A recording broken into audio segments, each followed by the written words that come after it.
আপনার বাচ্চা কি বারবার পেট ব্যথার কথা বলে, রাতে ঘুম ভেঙে যায়, নাকি মলদ্বারের চারপাশে চুলকায়? অনেক বাবা মায়ের প্রথম সন্দেহ হলো কৃমি। অনেকেই বলেন দাঁত ঘষলে বা বেশি মিষ্টি খেতে চাইলে কৃমি হয়েছে, কিন্তু এগুলো কি সত্যি কৃমির নিশ্চিত?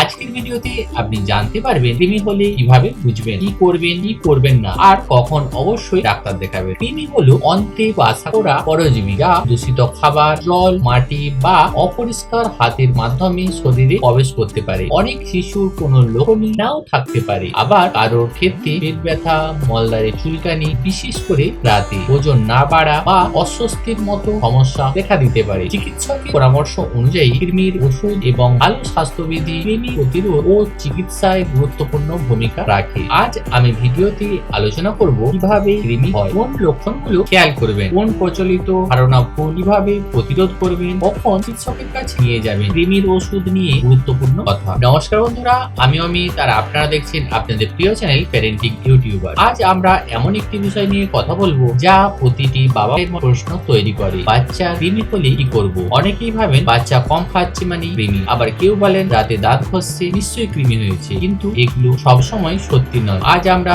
বিজ্ঞানের আলোকে জানবো কৃমি সম্পর্কে গুরুত্বপূর্ণ তথ্য। কৃমি কি? কৃমি হলো এক ধরনের পরজীবী যা মানুষের অন্তে থাকতে পারে। শিশুরা মাটি, অপরিষ্কার হাত, দূষিত খাবার বা জলের মাধ্যমে কৃমি সংস্পর্শে আসতে পারে। কিভাবে ছড়ায়? হাত না ধুয়ে খাওয়া, অপরিষ্কার নখ, দূষিত খাবার, দূষিত জল, খালি পায়ে নোংরা মাটিতে হাঁটা কিছু ধরনের কৃমির ক্ষেত্রে। কি কি লক্ষণ আপনি বুঝতে পারবেন? সব শিশুর একই রকম লক্ষণ হয় না, তবে কিছু ক্ষেত্রে দেখা যেতে পারে রাতে মলদ্বারের চারপাশে চুলকানি, পেট ব্যথা, অস্বস্তি, ক্ষুধার পরিবর্তন, ওজন ঠিকমতো না বাড়া। কিছু ক্ষেত্রে কৃমি মলের সঙ্গে দেখা যেতে পারে। মনে রাখবেন, শুধু দাঁত ঘষা বা মিষ্টি খেতে চাওয়া দিয়ে কৃমি নিশ্চিত করা যায় না। কিছু প্রচলিত ভুল ধারণা রয়েছে, যেমন বেশি মিষ্টি খেলেই কৃমি হয়। এটি বৈজ্ঞানিকভাবে প্রমাণিত নয়। কৃমি মূলত সংক্রমণের মাধ্যমে হয়, মিষ্টি খাওয়ার কারণে নয়। কৃমি হলে কি করবেন? প্রথমে আতঙ্কিত হবেন না। যদি কৃমির সন্দেহ হয় বা লক্ষণ থাকে, শিশু বিশেষজ্ঞের পরামর্শ, চিকিৎসকের প্রয়োজন অনুযায়ী কৃমির ওষুধ দেবেন। নিজের থেকে বারবার ওষুধ খাওয়াবেন না। কিভাবে প্রতিরোধ করবেন? খাওয়ার আগে সাবান দিয়ে হাত ধোয়া, টয়লেটের পর হাত ধোয়া,